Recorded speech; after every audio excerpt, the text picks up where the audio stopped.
Good morning, good afternoon, everybody. This is your Friday HSM Hangout. My name is Jordan Roberts. Today, super excited. We've got Lars Christensen. He is our CAM Technical Marketing Manager for the HSM platform. You've probably seen a ton of his YouTube videos out there. We've got a couple of quick questions for everybody. We're going to be focused on the CAD side of things today. Going to be a super informative session. So here, just a couple quick questions to get going. First question, I want to understand, has our audience been to AEU? Do you know what it is? Get your votes in. This is live. This is interactive. Feel free to shout out your business on Instagram. Tell us who you are. If you have any questions as we're going through the content, please shout those out. We've got Al Whatmo on the line as well, product manager for the HSM platform, and as always, Wayne Griffenberg. So very excited for today. Thank you so much for voting, everybody. And take a look at this. Nice distribution here. I saw 42% of people saying they'd love to know how to go. I think you'll talk about the Instagram contest later, but there's a free pass up for grabs right now. That's true. So if you don't have Instagram, please go out there and get it right now. Get yourself an Instagram handle. Follow everybody on the team. Follow Autodesk HSM, and you'll be able to see how you can win a free trip to Autodesk University. We'll tell you more about the details of that later. So thanks so much, everybody, for voting. We've got a great distribution here today. We've got, here, I'll close the poll, share this, 25% brand new, 34% just a couple of months, and 22% more than 16 months. 3% of you are the level 70 Rob Lockwood. That's great. For those of you that don't know what we're talking about when we say level 70 Rob Lockwood and Lawrence, you'll see, go out there, do a Google search. They've got their own YouTube channels. They put out some really great content. So we always encourage our users to, make it their own. And really, you can leverage a lot of that social currency and even win more jobs because of some of the YouTube stuff that you're doing. It's really great.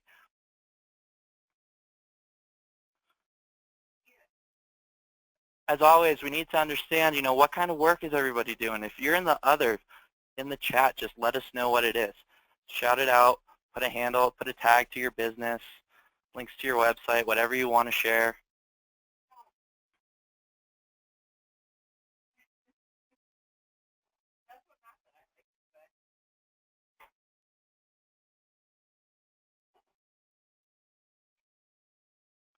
This is a great question. We just started asking this.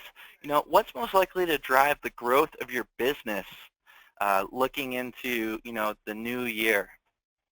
I believe it's the year of the rooster coming up. Where is that growth going to come from? Let us know. And if you've got another part, maybe you're doing some 3D printing, if you're into additive, also shout that out as well. We've got some amazing products around additive manufacturing that everybody should be aware of if they're not. And hey, Jordan, just on that last question, I got a couple people again from education on here. I think maybe in the future we should update that poll to see how many students and educators are a part of these weekly webinars. Shouldn't they be in class, Al? What's going on? Well, they're improving their knowledge and giving better content to students. In some cases, I've seen some entire classes watching the webinar live. I know John Saunders, a few weeks when he has live classes, the class is taking a break to be a part of these. So that's great. And these Friday Hangouts are super educational. So we really appreciate everybody coming back week over week. We know who you are. And please, if you found any value, feel free to refer a friend, tell somebody about it, bring somebody in. We love sharing the knowledge. Okay, so that's pretty much the intro. We've got Lars Christensen here, YouTube superstar. Lars, how are you today? I am doing great, Jordan. Excited about being here, man. That's awesome. Yeah, we've been trying to get Lars on here for forever. He's a busy guy. What are you going to cover today? Well, today we're going to talk a little bit about CAD versus CAM. That's a great topic. we do have the distinction between a dedicated CAM environment and an integrated CAD CAM environment, and a lot of people might feel really comfortable on the CAM side of things, but still need some help on the CAD side of things. Absolutely. I couldn't agree more. So yeah, let's get into it. First of all, thank you everybody for taking the time to join today. Absolutely excited about being here. I know some of the people I can see here on the attendee list. Some of you I don't know, so let me introduce myself. So my name is Lars Christensen. As Jordan said, I am part of the tech marketing team here. Maybe the only two most interesting things about me is I'm originally from Denmark. I moved to the US in '99, and then I'm a mold maker of trade. Like Jordan said, you can find me, some of the stuff that I do, out on the social network. Got a YouTube channel, got a Facebook page, Twitter, and would love to connect with you guys on LinkedIn if you are interested in that. And maybe one of the other valuable things I can share is my email address. I have that at the end slide too, in case that you want any of the data sets that I'm going to be using today. And like I said, I just love connecting with people. Anything I can do to help, for sure. And maybe I'll just add, Lars, for those that don't know, anybody on the Autodesk team, we're more than happy to have you reach out. All of our emails are firstname.lastname@autodesk.com. Some of us have funny last names like Whatmo. But first name dot last name, feel free to reach out to anybody on the Autodesk team. Absolutely. All right, so from CAD to CAM. So what is the end goal? Where do we really want to end up? Well, for each person, the goal might be a little different. But when it comes to your CAD and CAM program, I think we can all agree that what we really want is something that makes our life a little easier. You know, now where most of us here today are all pretty familiar with CAM, when you're standing there on the shop floor trying to get parts done, honestly, your CAD and CAM software is just another tool, right? It's sometimes, you know, it can be a tool that can hinder you to get a product done, but the overall purpose of your CAD and CAM program is to become faster, to get things done. Now, one of the things, of course, is like layout, like you're seeing here on the screen. And I will come back to these to this a little bit later. And again, if you want these data sets, I'll definitely be happy to share those with you. So when it comes to CAD and it comes to the manufacturing floor, so there's some things you can't remember, and there's things you can remember. I can't remember ever not being able to tie my shoes or ride a bicycle, but I do remember struggling with my CAD software. I still remember this Saturday I was working in the shop. It was getting late. I was trying to get a hot job up and running, and with tears in my eyes, defeated, I drove to Barnes & Nobles to buy SOLIDWORKS for Dummies, right? So I mean, like, just sometimes the struggling working with your modeling software. So just my background, I mean, I used all different kinds of CAD and CAM software, but in the early 2000s, I was pretty heavily into Mastercam. The shop I was working at in Rochester, New York, we did everything in Mastercam, including some design work whenever that kind of like came in. And I knew that solid modeling tools like Inventor or SOLIDWORKS, or now we have Fusion, I knew that they were better than what I had. So I think around 2005 or so, I finally got a seat of SOLIDWORKS and extremely excited about, you know, now all these capabilities. Well, my boss was not going to send me on a week training for learning this software, no way. And I think that most of us have been in that experience where, you know, there's not money for that kind of stuff. And back then, if you went online to find any kind of content, most of it actually came out of the CAD manufacturer themselves, so like Autodesk or like SolidWorks, and it was all about like a phone being dropped and talking about drop testing, what was going to happen to the product if it was dropped on the floor, or there was some cool Da Vinci model that was animated, and it was all looked cool.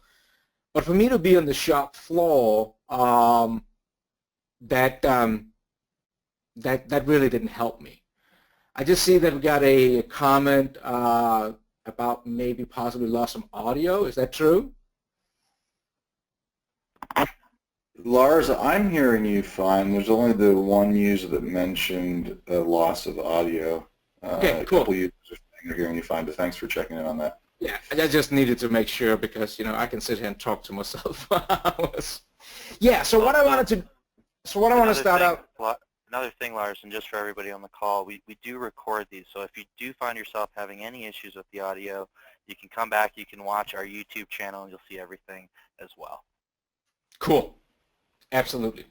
So what I wanted to kind of like start out with today was I kind of like wanted to go back on the basics a little bit about CAD. And what I ended up doing because of my frustration with trying to figure things out, I started actually creating some design rules for how, at the place I worked, how we wanted to do CAD for CAM. So how can we make things a little bit better? So that's what I want to kind of like jump into today.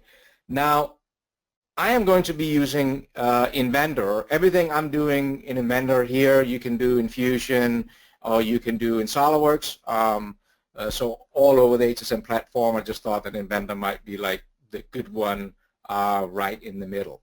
So just going to show a couple of things, some tips and tricks, and hopefully you guys get a little bit out of it. So first of all, let me go out here and start a new sketch, and I'm just going to sketch something on the YZ plane here.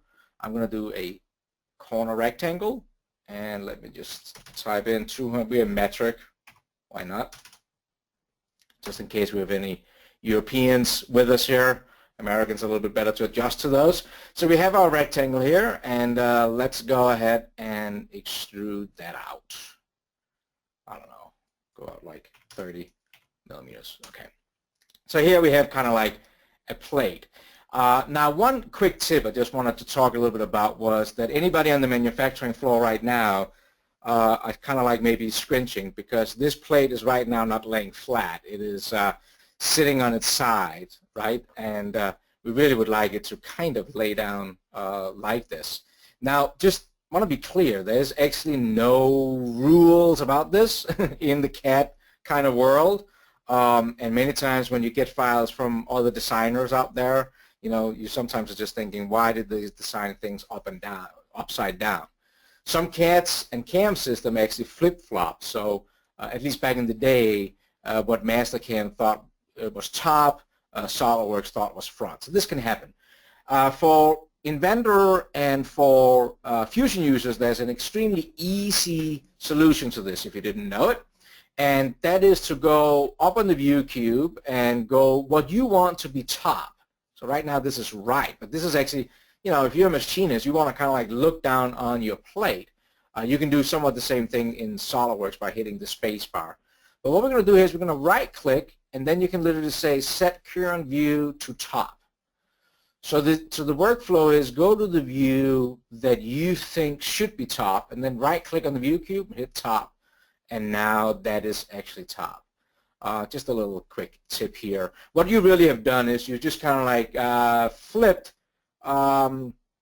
the camera you're looking at the part with. You didn't change any coordinate systems or anything either.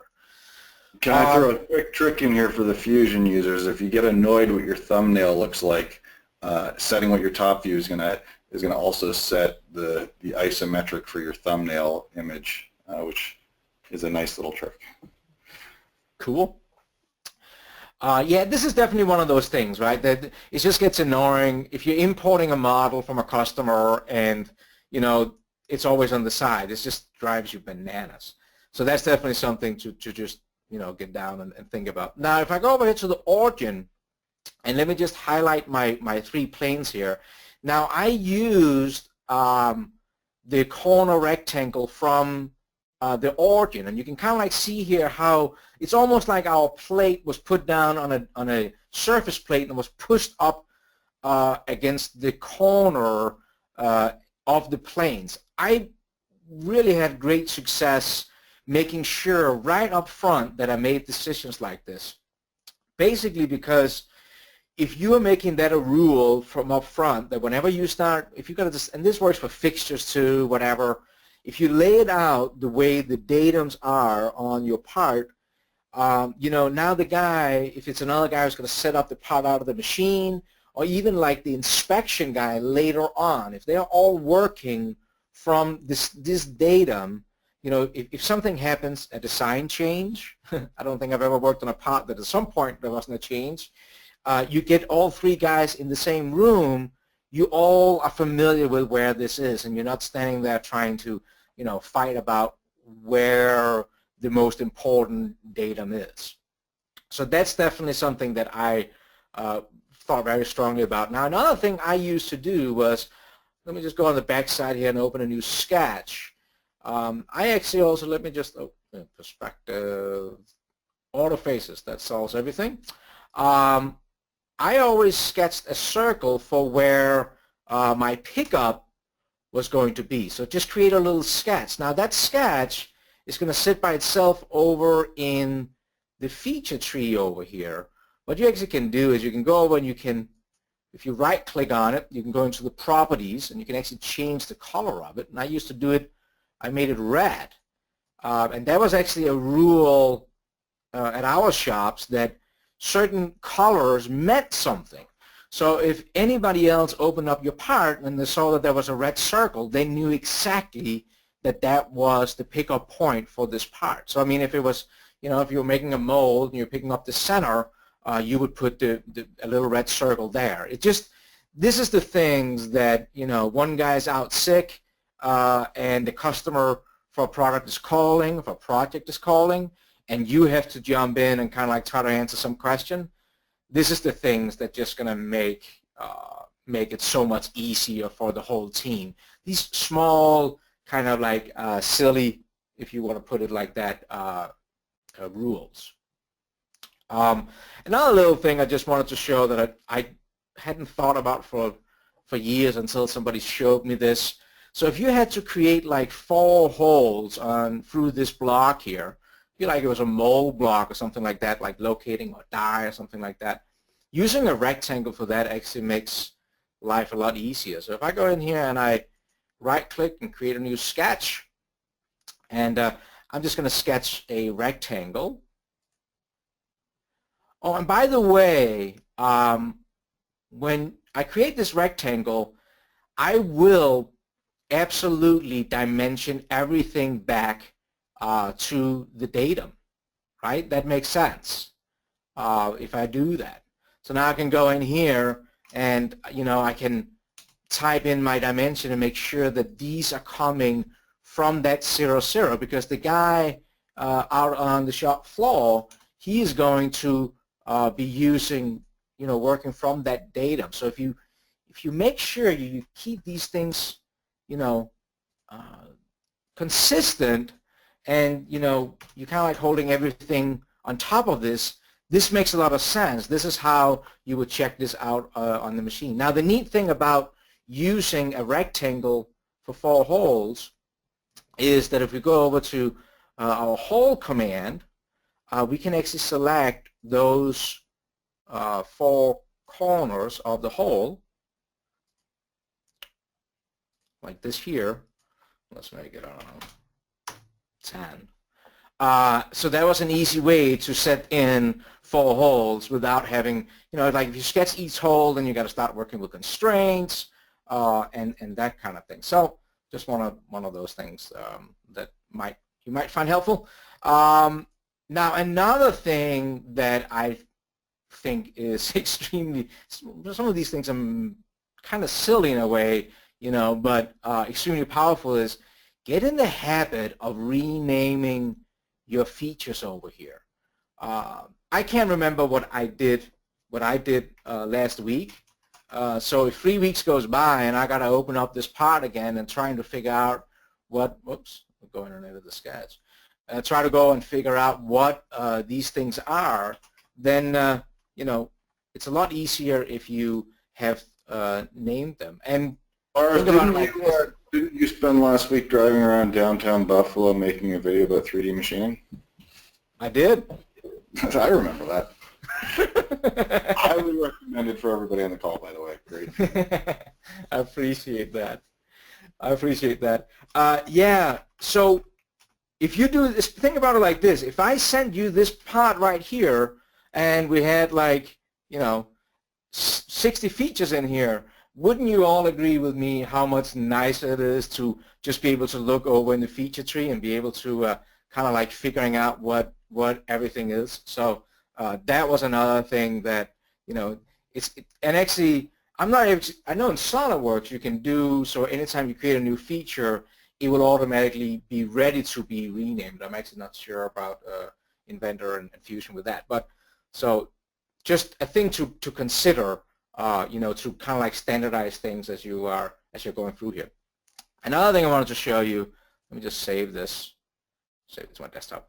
Another thing I wanted to show you about what I did with the dimensions and dimension from the datum to your different features is if I go in here and say I want to create a new drawing, so let's go in here and do an ISO because we're in metric, and we want to be like top in here. That's also perspective. That's interesting.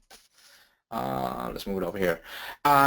Be aware of that inside of your drawing, you can actually go and you can display your sketch dimensions.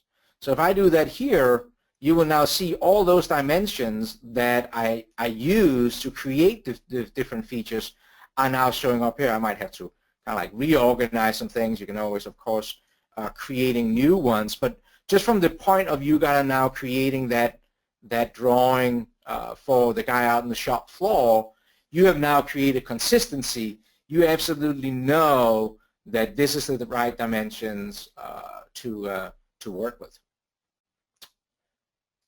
Enough drawings. It will never go away. All right. What else? So let me go ahead and open up another sketch on the center here, because like I said before, make sure that you dimension back to the origin so you have that consistency. But and I say that, and then I say, well, don't always do it, because if you're looking at the dimensions on this rectangle, if this is a pocket, we're going to cut all the way through the part. Well, if you're going to be standing out on the shop floor, I know that you are going to measure the width and the length of this pocket like they're dimensioned here. So keep things consistent like that. I mean, so I would definitely go ahead and dimension these this way, but then when it comes to the location, go back to I think keeping things consistent by, again, put the dimensions in up to your datum so you're not, you know, creating any confusion. Have that on above, just like that. All right, let extrude that one through. There's actually a neat thing I didn't know about Inventor. In Inventor here, normally what I would do is I would kind of like turn it into a cut. Did you know that if you just go up to the measuring and you say through all, it's smart enough to know that it is a cut? It's the small things in life. All right, so here we now have our cut through here. And I have just done one of those sins that makes most CNC programmers and machinists cry, because we got sharp corners. So we definitely want to put some radius in there. That brings up a discussion between, should you put the radiuses in the corner, should you put those in your sketch? So I could have done that, right? When I sketched this thing up, if I go back into the sketch, I could have gone up here and created a standard sketch fillet by going in here and create, you know, the fillet is like this. So do you do it in a sketch? Okay, so do you do it in the sketch, or do you use the fillet command?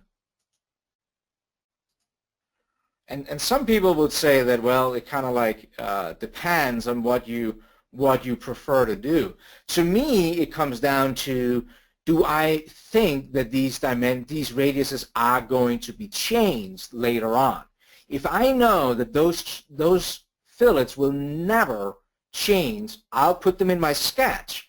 But if I know that there's a chance that somebody might be modifying the corner radius later on, I put it as a fillet, because when I put it as a fillet, it becomes a feature over here in the tree that is easier. First of all, it's easier to edit, and second of all, I really dislike when other people go in and start messing with my sketches. That's not a favorable thing. So Maybe that's my reason. Like that here, Lars, I noticed when you did your fillets, you did 6mm fillet. I think it's worth mentioning for any of the CAD people on the call today. It's always a good idea to make those internal fillets at least 10% bigger than the cutter you're going to cut it with, so that the cutter can roll through the fillet and doesn't have to stop when it gets into that corner. You'll end up with a lot of chatter if the internal corner radius is equal to the radius of your cutter. So little trick on internal fillets there. Absolutely, yeah. I mean, if you don't have that, if you have the exact radius as your cutter, just think about the amount of material your cutter gets introduced to when you do that. So if I go up here, create a new sketch on this plane, and I don't know if I can do this. If I sketch a 6mm sketch geometry here. No. Oh, what did I make it? I changed the dimension of it? I think you put a 6mm radius, so it's a 12mm diameter. Got to do a math here. So if this is a 12mm cutter, so think about how that one is coming right now, machining up the side here. You can see when that hits. So right now, right here, you can see that it's just cutting, a couple of percent of the diameter of the cutter. Well, when that hits right in that radius there, it just, it's going to be 10 times more material that it hits, and that's why it screams. And it's also why many times it will actually suck in a little bit, because the cutter, it will flex, because the cutter hits that corner and it will flex in, and then, now the whole thing is, now we have a mess on our hands. So, good point, Al. All right. Another thing that I wanted to bring up here as a little tip, not everybody gets to sit in SolidWorks or Inventor or Fusion 360 and draw things all day. Many people come in and you do a little bit of modeling, and days or weeks can go by before you really get in there again. And that can make it a little difficult when you get to the point of kind of trying to visualize what you want to do. One of the things that I find really helpful is to get familiar with the planes that exist inside of your CAD software, because what planes lets you do is you can, when you're sketching inside of any of these CAD programs, you either sketch on a face or on a plane. And sometimes when you start modeling things up, depending on your modeling style, and I'll talk about that in a little bit, sometimes you don't have a face to sketch on. Well, if you can insert your own planes, that can make life a lot easier. So I will definitely say, spend 10 minutes in here and just play around with the different plane selection to just get somewhat familiar with what they do for you.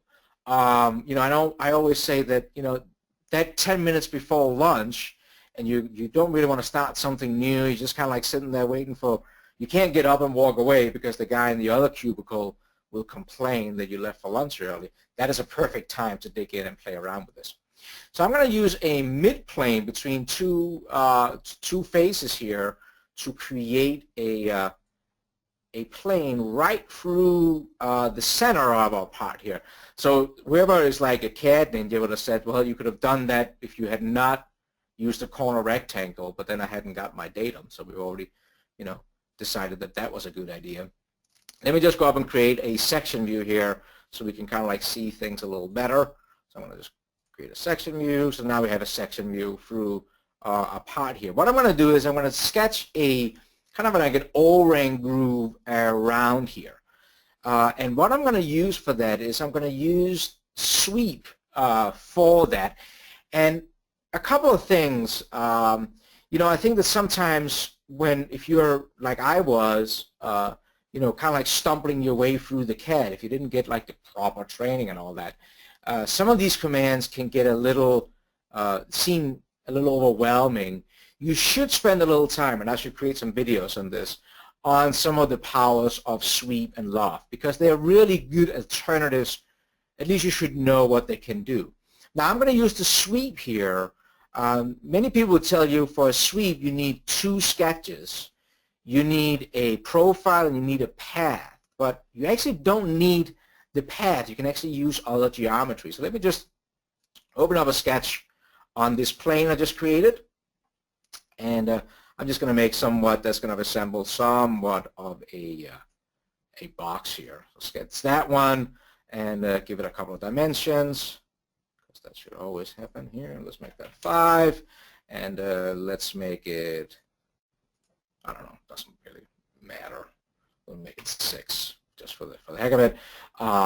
Hit OK. So now we kind of like got this this profile. So when you go in, you select the profile. I'm going to select that. But for my path, I actually don't have to select. I don't have to select another sketch. You can actually select that edge of your current pocket, and it will actually do the same for you.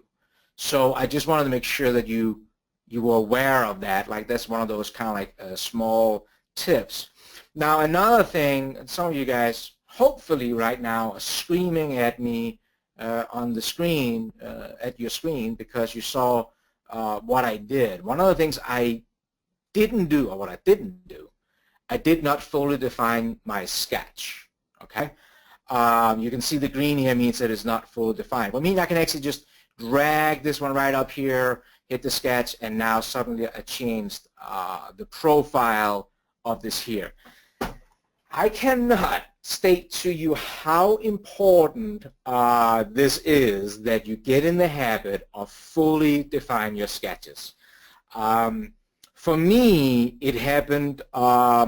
It was a $500 mistake, and you know, I was machining this part out, and suddenly things didn't. There was this insert that didn't fit very nicely, and it was one of those days where the owner of the shop was out on the shop floor, and he was in the mood of, you know, investigate. Let's find out what the heck happened, and that was what had happened. I had literally not fully defined my sketch and somehow dragged a corner, and now we had a $500 boat anchor sitting in a curve vise. So I cannot, you know, it's one of those. It's actually one of those things. Constraints was one of the things that I really struggled a lot with trying to learn CAD. It took me a while to get it, but that is extremely important. All right, so that is our block for that.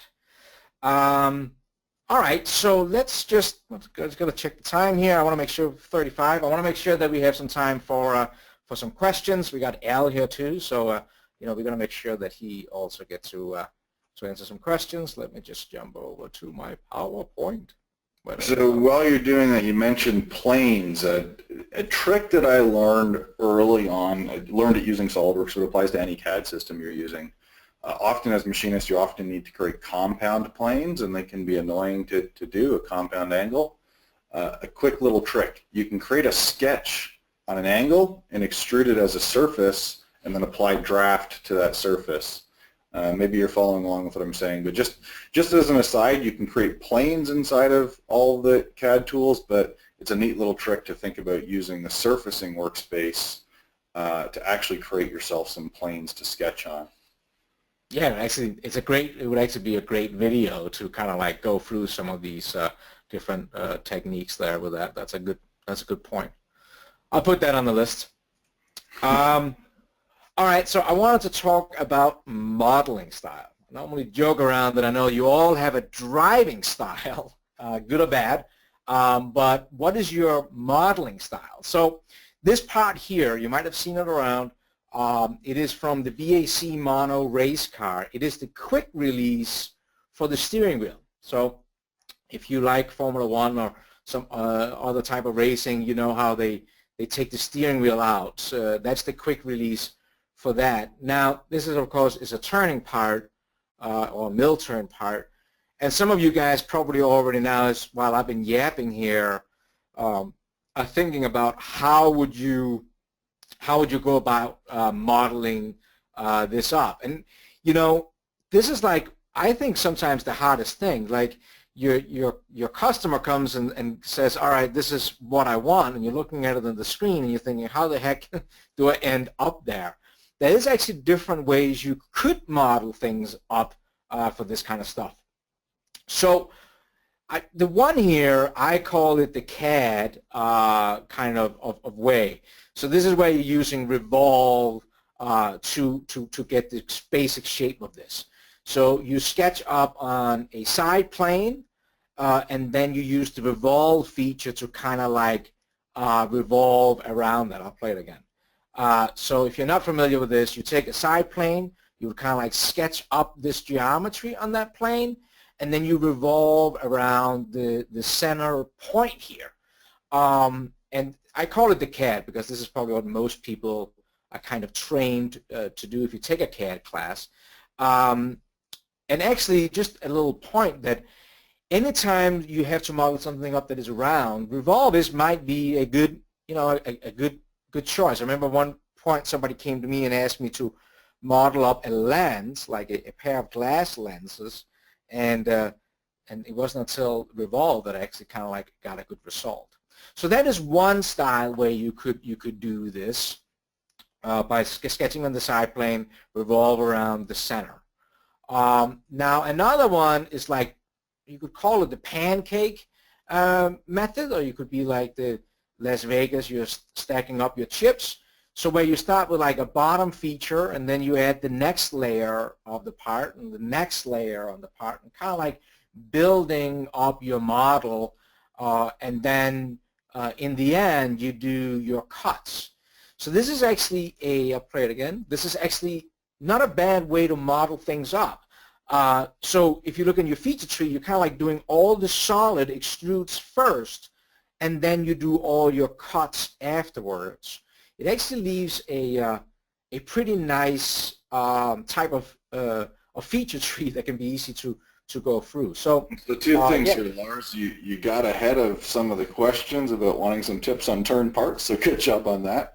And I think it's very important to reinforce this concept of create first and then cut. It's going to save you a lot of grief. Oftentimes modeling, whether it's a turned part or not, you'll end up having to refill in spots because of how your extrudes terminate things. So wherever possible, I love that you're bringing out this point that you should build the geometry up first and then start cutting away what you don't want. Yeah, and that actually goes to my last one, the manufacturing one or the machinist one. And this is my preferred, especially if you're like in manufacturing, like all we pretty much are, is to sketch up what the raw material looks like, and then literally just go through the process of removing the material like you would if you were machining it. So this is a lathe part. So you're going to start turning it. You will start kind of like doing the different turning operations, removing the material. So again, start with the raw block, and then just start removing it. The nice thing about all three are fine, but the nice thing about this one I have found is that sometimes it actually, as you're doing this, you kind of like, especially if you're like doing fixture design or something, you're suddenly like, oh, wait a minute, I need a smaller cutter to fit in there. Or it's kind of like almost like you're mentally going, you're simulating what you're going to be doing out on the shop floor. So how you're modeling things up, you know, I actually think this sometimes is the hardest part. You're sitting there, you know what you want to end up with, but trying to get there can be confusing. You spent 20 minutes going down, you know, an avenue, and then you're like, start all over, because that kind of like confuses you.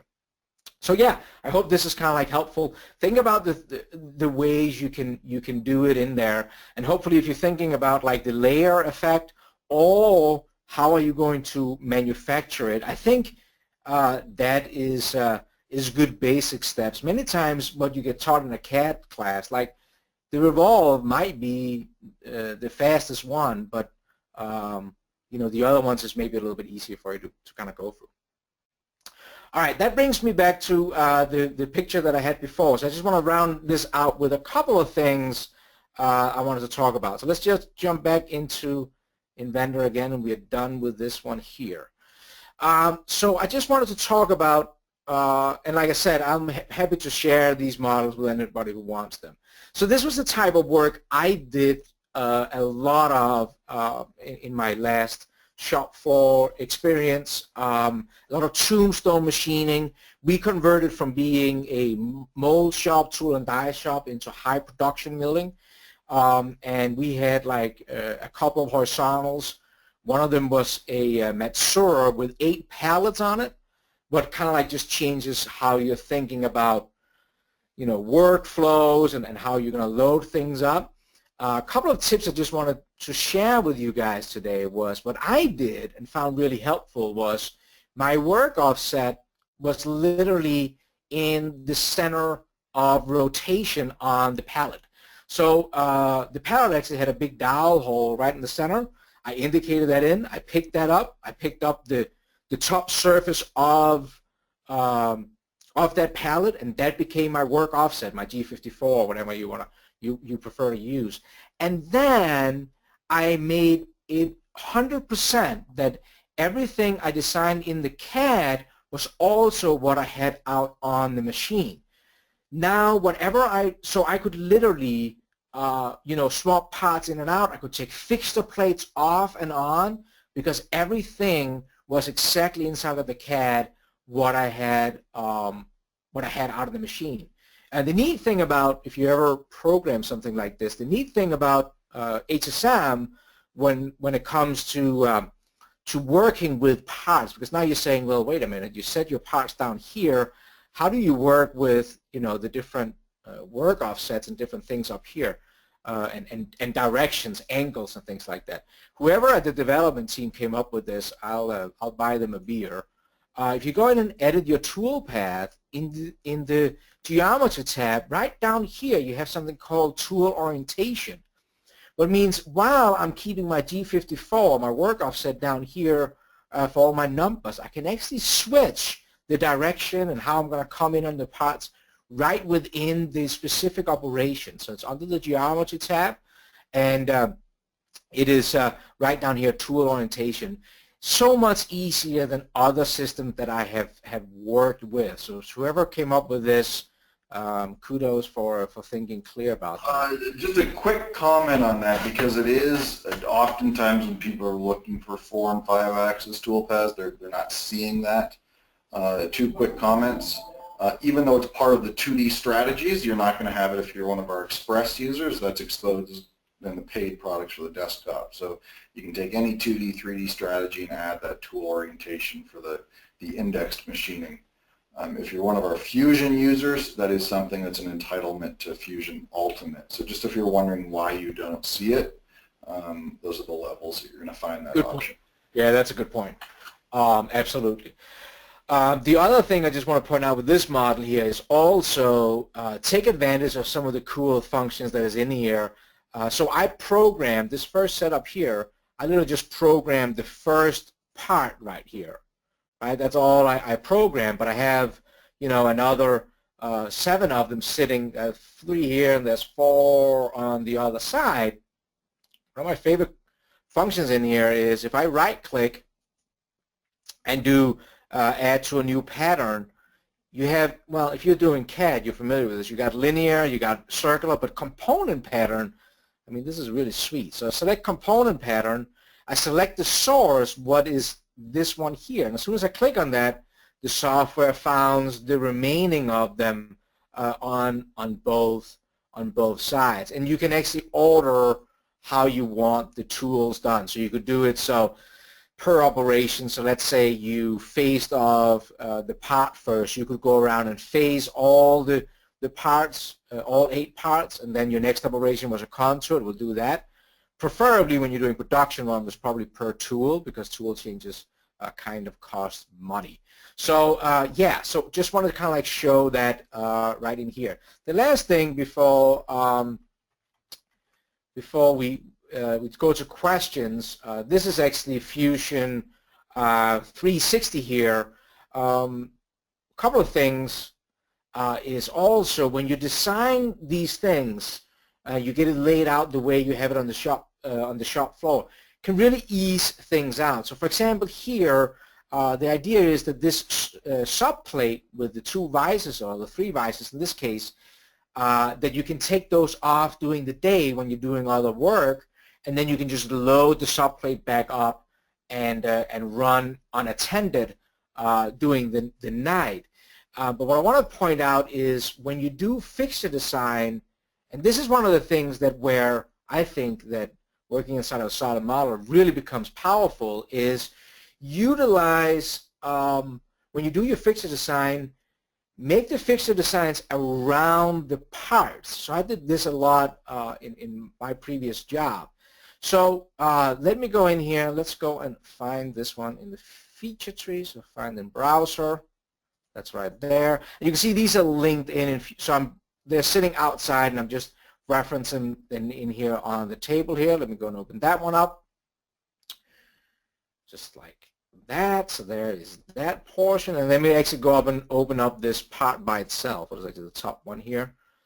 This is a carbon mold for a mirror. So here's the part itself that you maybe get from a customer. If you think about creating your fixture relations right, you can actually save yourself some headaches. If I go in here and I make a design change to this part, I'm just going to move it out like 1/4 of an inch, like that, and I save it. And let's go back into our fixture design here. You will actually see that I get a warning up here in the upper left that something have changed in the design. Well, I'm going to hit the update, and you will actually see now, so I'm going to think about it, that when the part updates, the fixture updates with it. So I hope you saw that the fixture kind of like everything moved out with it. If I go, I can do it on the table itself, because it's going to be doing the same thing. So let me zoom in a little bit here, and let's hit update. And you will see here that when the part updates, then the fixture going to go out with it. And it takes a little bit extra time to kind of like, you know, figure this out or design like this. But man, when the customer calls you and say they have a design change, that you don't have to start all over again, it's just absolutely gold. So think about that when you are designing things like this. All right. So Lars, there's a couple people wanting this file, so maybe what we'll do is we'll make an A360 link to be able to download this file and add it to below the YouTube video and then on the forum post when we get it up on the forum. I would add it to the CAM samples, but we have a slight limitation in samples today where we can't have distributed designs in the samples. Just as a second comment, I loved how you use distributed design. It's a great way for a machining workflow where you saw he had his part design, and then the part he was machining he inserted into a new assembly and started building his fixtures around that in a new assembly. So it still had the link outside, but now you're not worrying about when that part goes into the assembly where it's actually used that there's vices and all kinds of fixturing wrapped all around it. So you get the benefit of working in a separate file. The CAM programmer is not modifying the design, but when the design changes, they get those updates, and it's not causing all kinds of weird sketches all over the place. So I'm very, very glad you showed that use of distributed design for it's one of those things. I mean, you know, it's again, I think my biggest thing from sitting there, you know, in the dark in the CAD room, CAM room, and trying to design fixtures, it's really, and you're always under pressure, right? Because you got to get the job done, and nobody ever quotes fixture design or programming time in there. And that's also why I'm a big fan of like these rules that you do things a certain way because they work. Don't just, goof around. If you think about these things up front and kind of like get it set up straight. So again, like creating the datum against the faces, or working when you're getting a customer's file, link that into to another file where you're doing all your work. So when the customer calls you up on a Friday at 4 p.m., and tells you, "Ooh, we got the design change," that it doesn't screw everything up that you're working on. You can actually, drop their new file in, and hopefully only have. I mean, it's awesome if you don't have to do anything because everything updates, but at least the least amount of them updates. So maybe we should double click on what you're saying there because some people may have missed it. If you're working with files that come in externally, what Lars is saying is even if the file comes in externally, bring that in as a part, but then take that part and insert it into a fresh assembly and do all your work on that fresh assembly. The advantage is if you get a new part, you can replace that existing part and your assembly with all the toolpaths stay the same. You just point to the new part, and that's going to work in all three of the CAD platforms, whether that be you're working in SolidWorks, Fusion, or Inventor HSM. Right, and just to add to that also, remember that we will machine any kind of solid. So even if your customer sends you a step file or an IGES file or whatever, we can still apply the toolpath to it. It doesn't have to be to be converted over. Another thing I just want to note some of that direct editing for even making CAD modifications to non-native solids, which was good. Yes. Another thing I just wanted to add that may or may not be helpful, when I started sharing with my customers that I was using solid modeling, and we had capabilities. So for us, it was SolidWorks, but it doesn't really matter what you have. When I started sharing that with some of my customers, they started to they would call up and they wanted to do a change, but because they knew I had a full solid package, many times they would call me up and ask me if I could just do the change because it would be a lot easier for them. They didn't have to many times the guy who calls you up is actually not the designer, right? He's like some kind of a project manager. So now he needs to go to his designer who is in a bottleneck and try to get him to make the design change to send it to you. So product manager would call me up and be like, can you just go into that file and move those 3 holes over, an inch and then be done with it?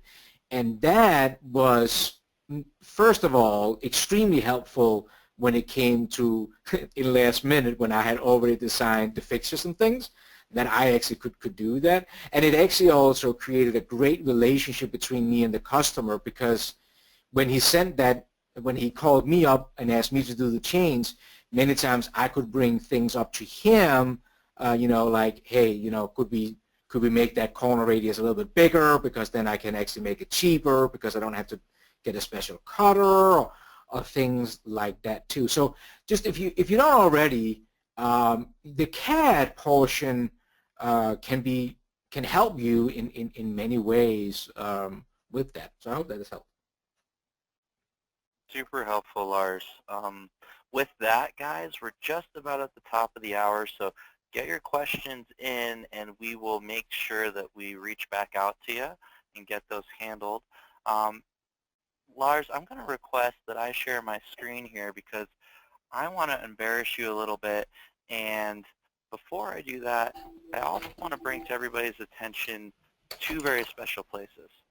In addition to Autodesk University, that actually we've got a global presence with AU, so those happen all over the world, but the one that Lars attends and the one that I love to go to is the one in Las Vegas.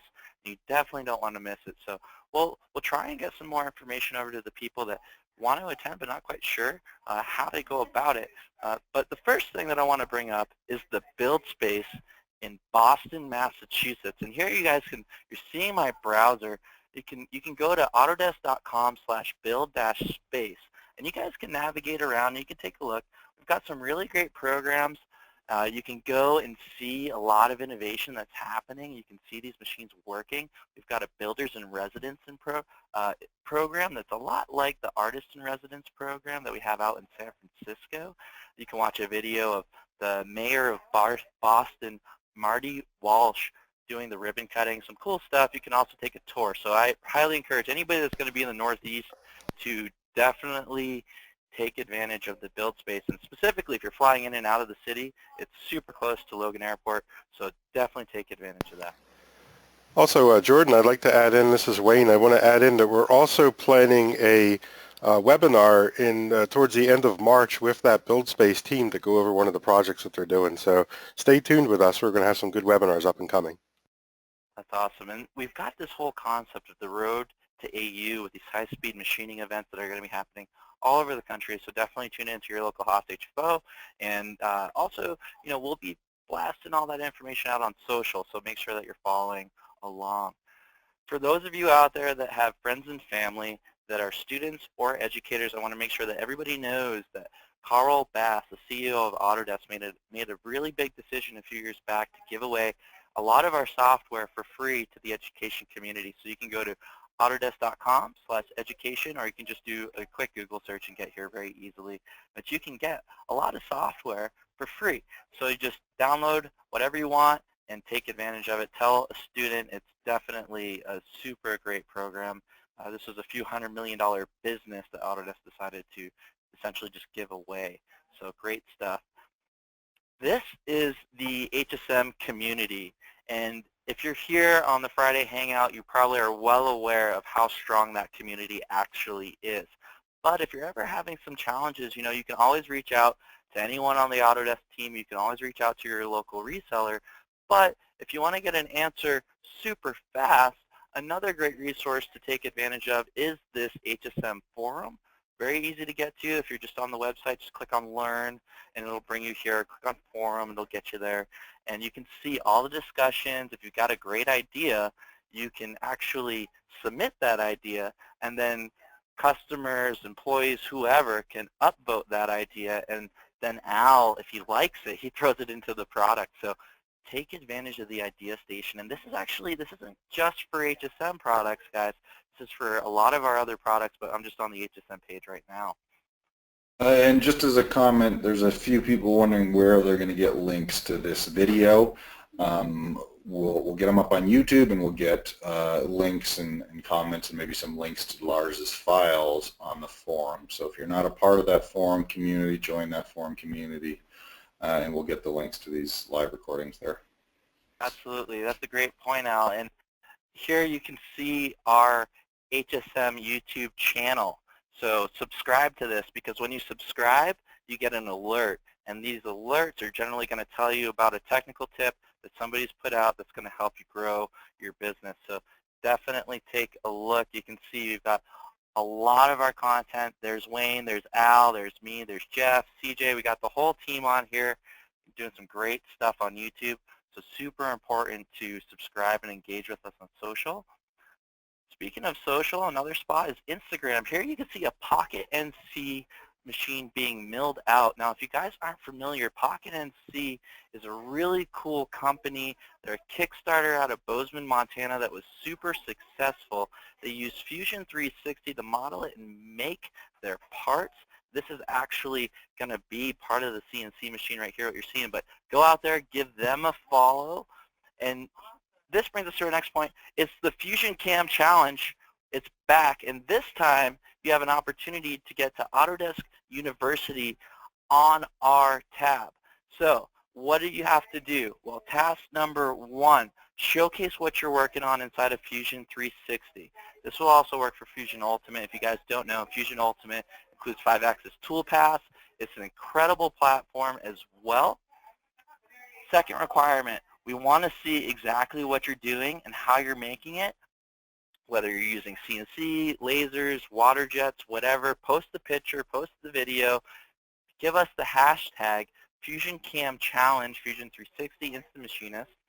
Give us some hashtags, and then that'll drop your submission into a pool. And here's the reward. It's incredible. We got to get it in by February 1st. But you're going to get free admission to Autodesk University, and we're going to pay for your hotel. So flights to Vegas are cheap from anywhere in the country. But yeah, take advantage, guys. This is a tremendous opportunity. And also, feel free to follow Curtis Chan. If you guys don't, on Instagram, the guy is just a powerhouse. Curtis.Chan on Instagram. He's posting a ton of great stuff. He's a technical evangelist for Fusion 360. Now, Lars, this is the point where I get to embarrass you. This is Lars' LinkedIn page. Guys, if you have LinkedIn, go out there, type in Lars Christensen, and request him right now. You can see his professional summary, all the stuff that he's done. He's truly a great resource. We love having him on the Autodesk team. You can give him an endorsement. I think I'll endorse Lars right now for CAD Cam. He seems credible. Oh, thank you. Yes, you're welcome, sir. And then this is Lars's personal YouTube channel. So outside of his work at Autodesk, I mean, this just shows you how much he lives and breathes this stuff. Lars absolutely loves it. You can subscribe to his blog, his channel. I've done all that. It's CAD Cam stuff. But if you just do a Google search for Lars Christensen, you'll get a lot of really great information. It might help if you add an Autodesk in there after his name. Here's his blog.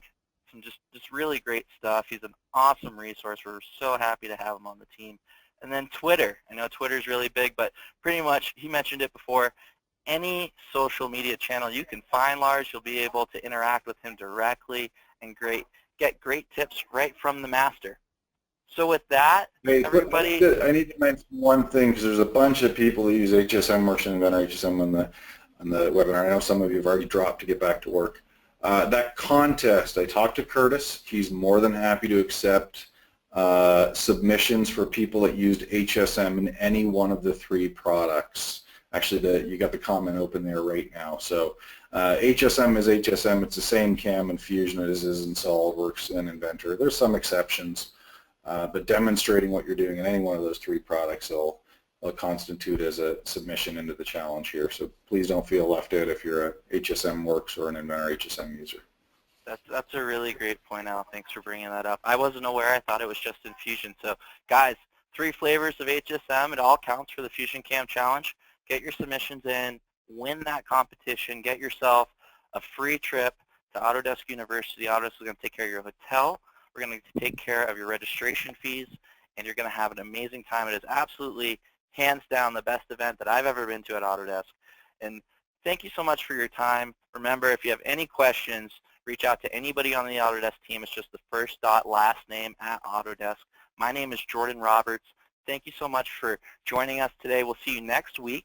We'll do another deep dive into the HSM Cam Challenge. Wayne, do you have anything for us? Yep, guys, next week, John Saunders is going to be with us, and he's going to walk through setting up a machine and his tips and tricks on getting your fixtures and getting your design ready for making. So next week, John Saunders. If you guys don't know who John Saunders is, here, just real quick, I'm trying to wrap this up for you, but this is important. NYC CNC out of Ohio. Take a look, subscribe to his channel. The guy is just, I met him at AU this past year. He's just a phenomenal resource. He's a great instructor.